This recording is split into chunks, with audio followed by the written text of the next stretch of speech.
Hello, today I'm going to be sharing a journal page using a wonderful piece of artwork from Julia McNeill Crafts, which has been turned into a digi.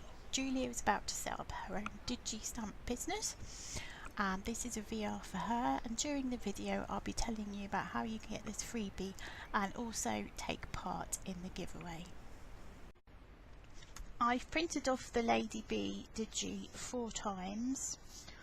Just so I don't waste the cardstock. I'm using cardstock I always use to print my digis on, and I can't remember how the weight of it because it's in just an ordinary box now. There's no packaging with it, but I buy it from Creative Crafting World. So yeah, I use this for practically everything really, and you can get a nice big batch of it for a very good price. So as I said, printed that out, printed it 4 times so I don't waste the cardstock. Forgot that I could actually flip these as well, so some are pointing the other way, but not to worry.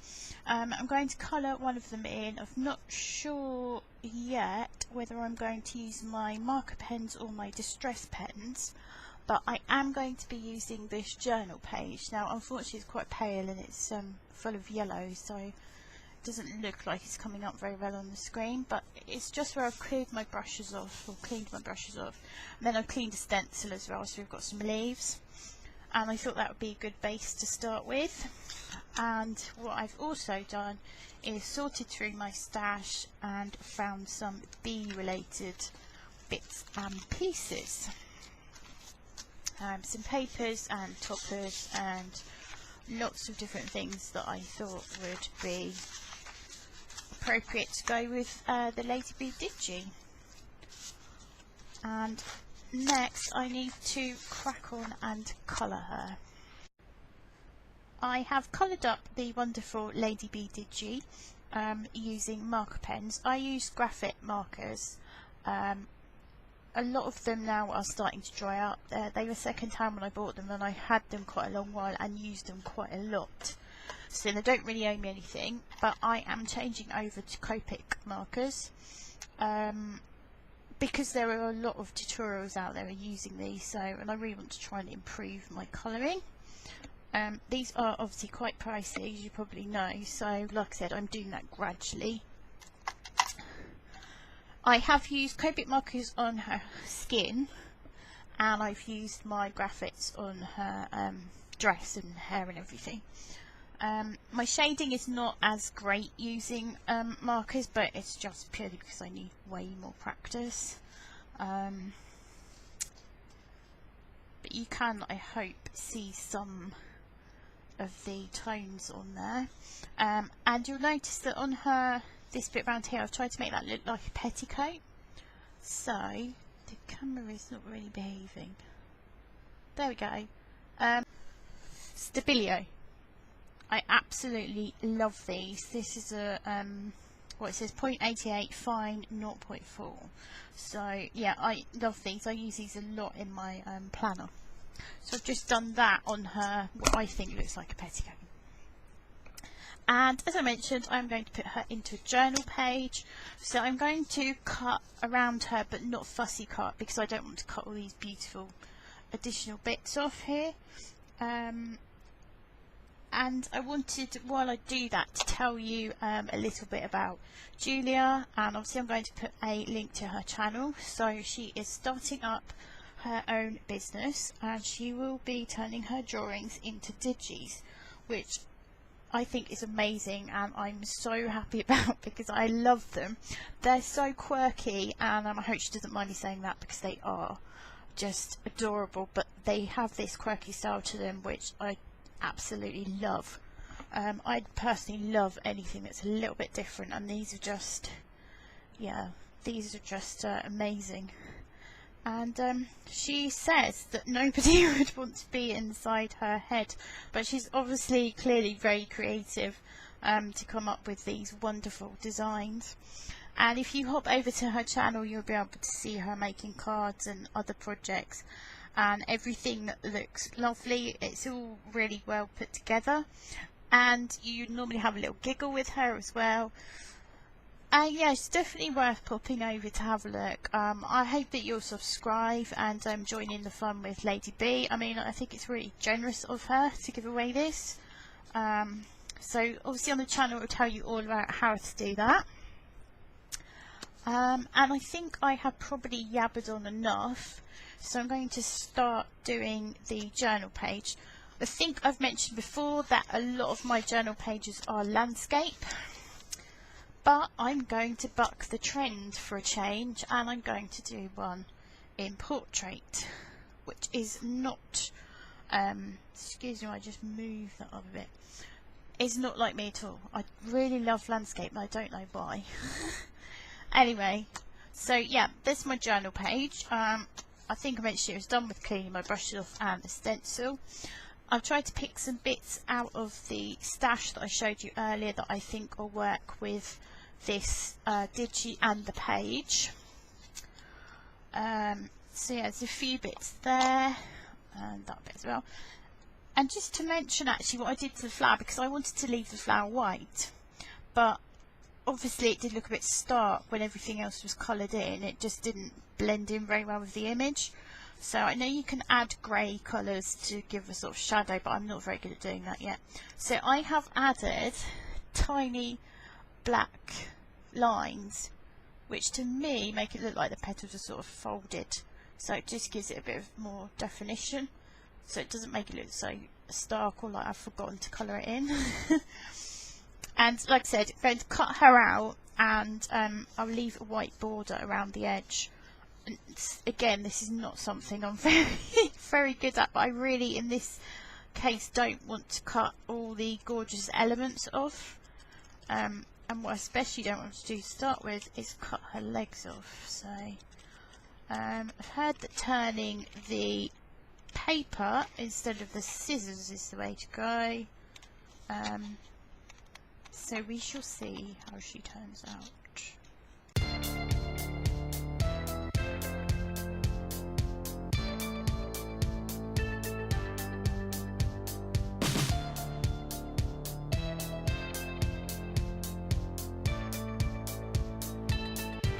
She is all finished. It's not too bad, but I know what will take away from the scruffy bits, and that's a bit of distress ink. It does hide a few sins. I also do some digital pages using a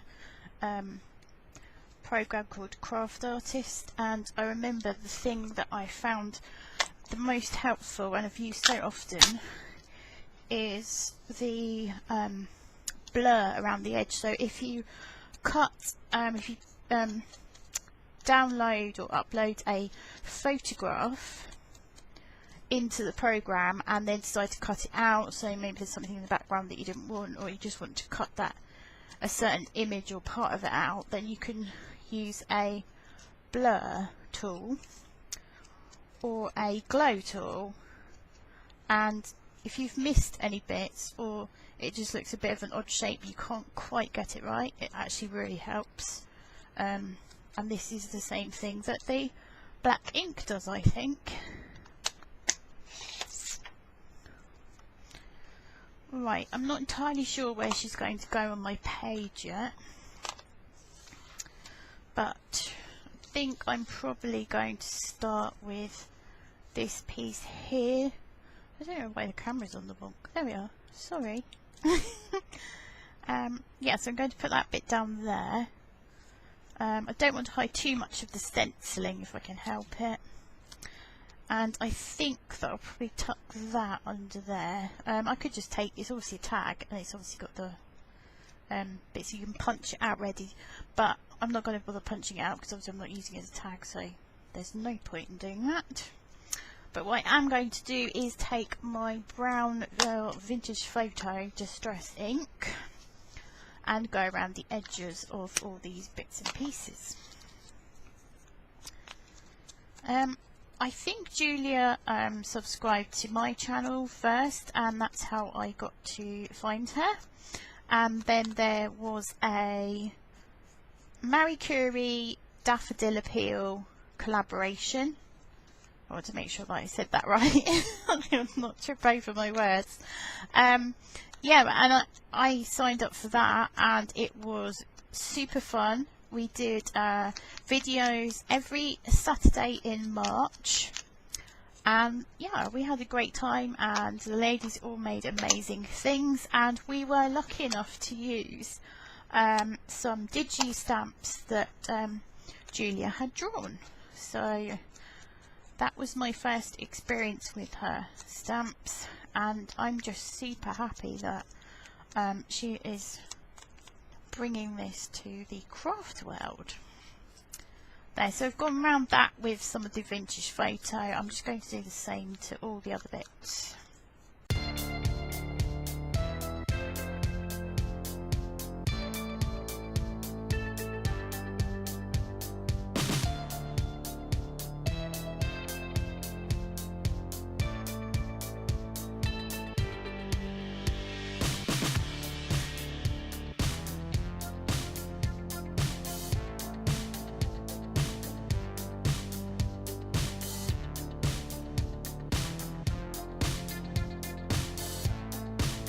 Sometimes when bits are like this and they've got that border around them, I might fussy cut them to trim them down, but because I've left a white border around Lady Bea, I'm quite happy to leave those on this time. And I think I'm going to stick that at the bottom first, so I think I might use some double-sided tape. Wouldn't normally use tape in my journal because I just think glue holds better, but I can always go over it with some matte medium to make things stick.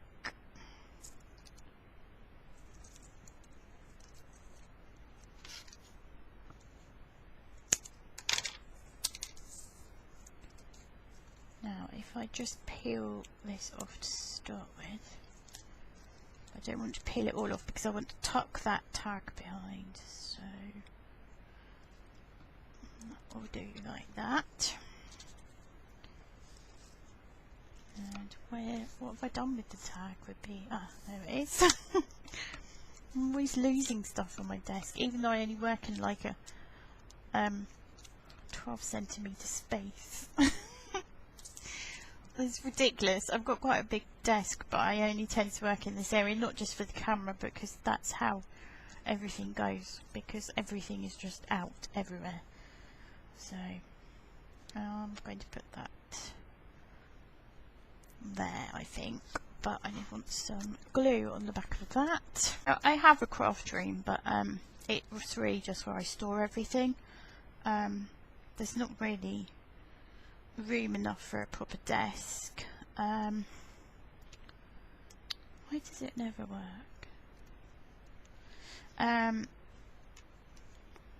So I craft in the conservatory because there's obviously a decent amount of light, and I also work in here. I work from home, so I just use the same desk, but that does mean that it tends to get cluttered with crafts and work things, so yeah, it's not always ideal, but it's my own fault.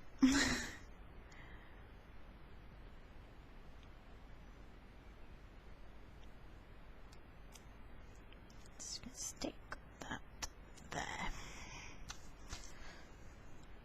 So happy with that.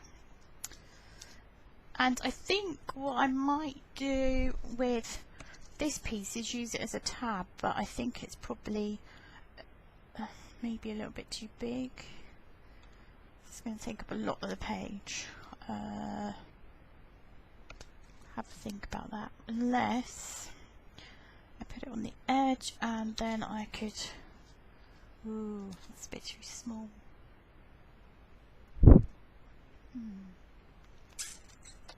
That's the wrong way up anyway, isn't it? Stupid girl. The flowers are upside down.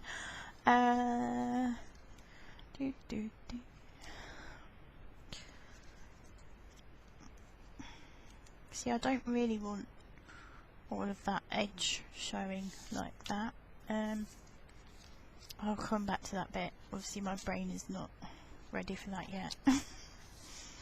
I'm wondering whether I should have put that under there as well. No, not convinced about that, but I think I want my bee to be here, so I'm definitely going to stick him down. Unless no, I'm definitely going to stick him there. See, now normally I would fast forward these bits, but because I want to make sure that I mention Julia's channel and her amazing artwork and things, I wanted to keep as much of it real time as I could, so that if I forgot anything I could just drop it in. So that's that. Now let's try and think where I'm going to put her.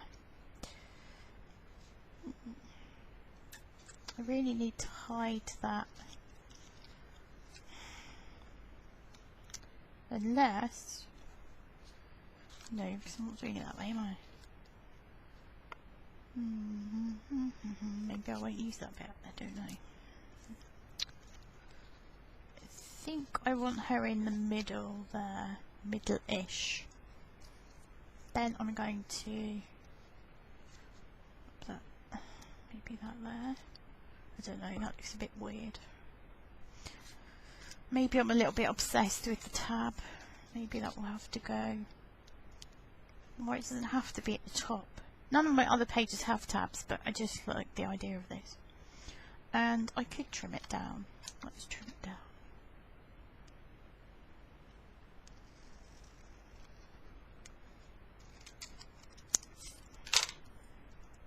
And now I need to put some more distress ink on that side. That's the sort of thing I normally do, is stick it down and then forget. And then think, damn.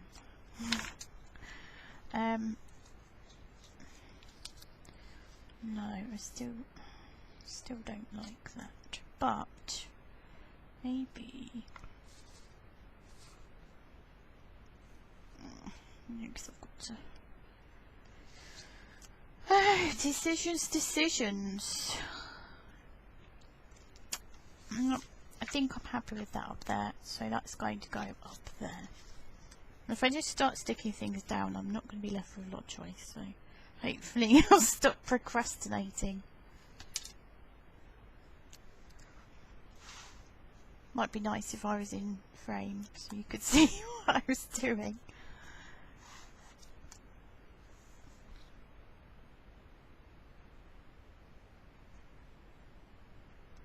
Well, that's something I haven't mentioned, I don't think, is Julia is running a giveaway. So it's not just this little digi that you can get, this lovely Lady Bea.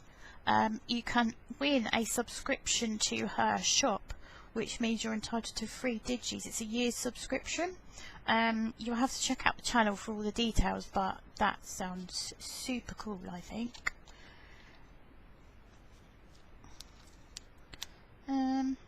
I'm still obsessed with trying to tuck that under, and I shouldn't have stuck the bee down, then he wouldn't be in the way.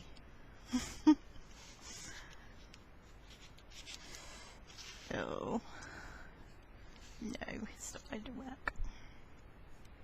I'm not sure how I can. I think that might have to go. Let's stick down Lady Bea. Now maybe I will have that still at the top. Or, that's an idea. At a top tab. I'm not sure I like that though. I'm going to stick that there. Right, so I just had to take a call, so I've kind of completely lost my train of thought, and it was something that wasn't important. It was one of those, can we sell you this, or can you tell us about your accident that I've never had, fortunately. Just gets really annoying. Anyway, back to my journal page. Now I definitely decided I was going to stick that there, didn't I? So I think I finished telling you about the giveaway. So this is very weird for me, doing this, so much of this in real time. because I just normally cut bits out or speed them up, or one, because I'm concerned that people will get completely bored, and two, because I know I can waffle. And I'm pretty sure that no one wants to listen to me. My family and my hubby, they don't really have a choice. They have to listen to me all the time, but well, you could always skip before fast forward, I suppose. Alright, so I'm going to put that there. Don't want it sticking out too far. I've just put a bit of glue on it as well to give it a bit of an extra holding. Now, I'm still obsessed with this piece. I can't get rid of it. Maybe I should look for another bit. What else have I got? The other thing I have got out is this sheet of paper. So this has got the honeycomb and the stripes on. I was going to use the stripes, but then I've got this bit, so I don't really need that. So I'm going to use the honeycomb, I think.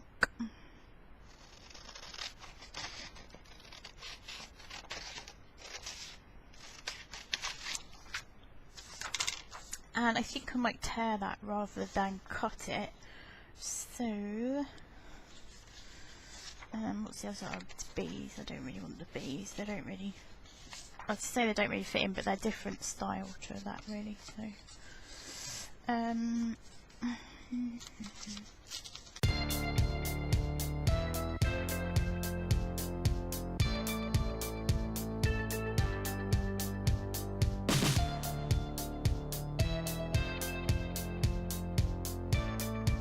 I'm going to go around again with my vintage photo distress ink.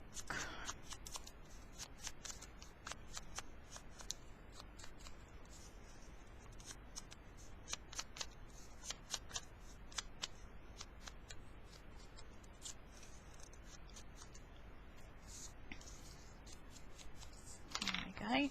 I'm going to stick that there to hide that. Yeah, because I really don't like the big straight border there. I'm going to do that with some wet glue. It's going to work still. Yes. That's another reason that I clip videos and fast forward them, because usually I have a problem with the glue. And it either doesn't come out, or it comes out so fast that I end up with a massive blob. So it's really annoying. That's that. I was going to put her there, but I don't think I want to. I think I might put her, no, she's too far up there, about here, because I just want to be able to see the leaves behind her. Just making sure that I am happy. And now I've torn some paper, I'm kind of I want to use some more. I might just add a bit down there as well. Once you pop, you can't stop, as they say.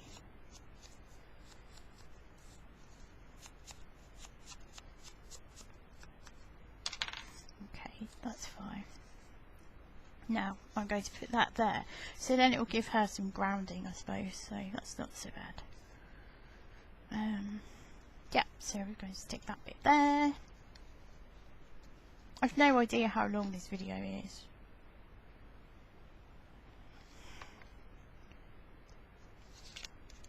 I think I'm getting carried away a bit, because I really love this digi.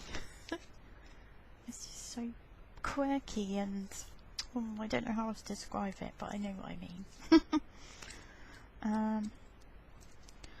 And I am tearing another bit of paper, because this is really what I like to do, is just tear bits of paper up, obviously.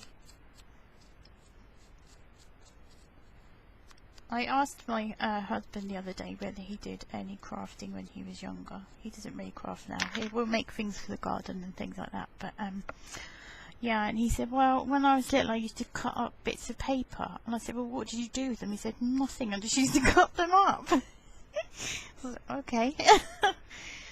That's fine. Now, where do I want this bit?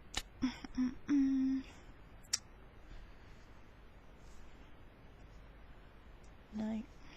I don't even know if I need this bit, but I feel like there should be 3 bits because you should work in 3s. That's it. I'm going to tuck it under there. Then I'm going to stick her down and I'm going to stop waffling on and finish the video. You're all cheering now. Right.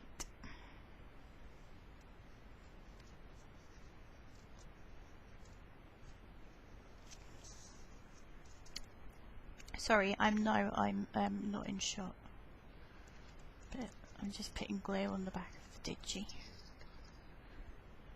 I love working with digis. I've been on a couple of design teams where we use digis, and I think I love them because you can resize them and flip them. Yeah, so I really like them. I think I'm happy with that, except it still feels like it's missing something. I think maybe what I should have done was some stamping in the background, but it's probably a little bit too late for that. Let's see. Remembered in my stash I have a stamp set that came with the magazine, and it's got some bits on it that I could use. And I don't need to worry too much about the printing of it being exact, because obviously it's a journal page, so it can be however I want it to be. And that's my excuse for not thinking of this earlier. So I've got the it's just the hexagons, obviously it's the honeycomb. There is a bee in the set as well, but I thought I've got one bee. I don't want to detract with lots of bees, and I didn't want them to be different looks really, so that's not what I'm going for. So I'm just going to curl it around my finger and just use it like that, so that I don't need to worry. And then just pop it down wherever.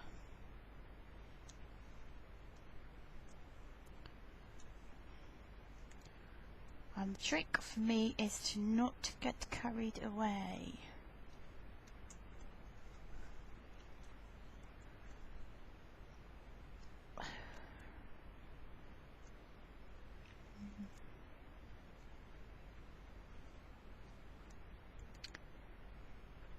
One more bit there, and that will be fine. I'm going to leave it like that, and I'm going to call that finished, because otherwise I'm going to add more and more to it, and poor Julia's wonderful digi will be lost as I add more and more to the page. It will disappear. See a bit more glue under there. It's possibly a bit too much. I'll clear that off in a minute. So I will sign it and date it.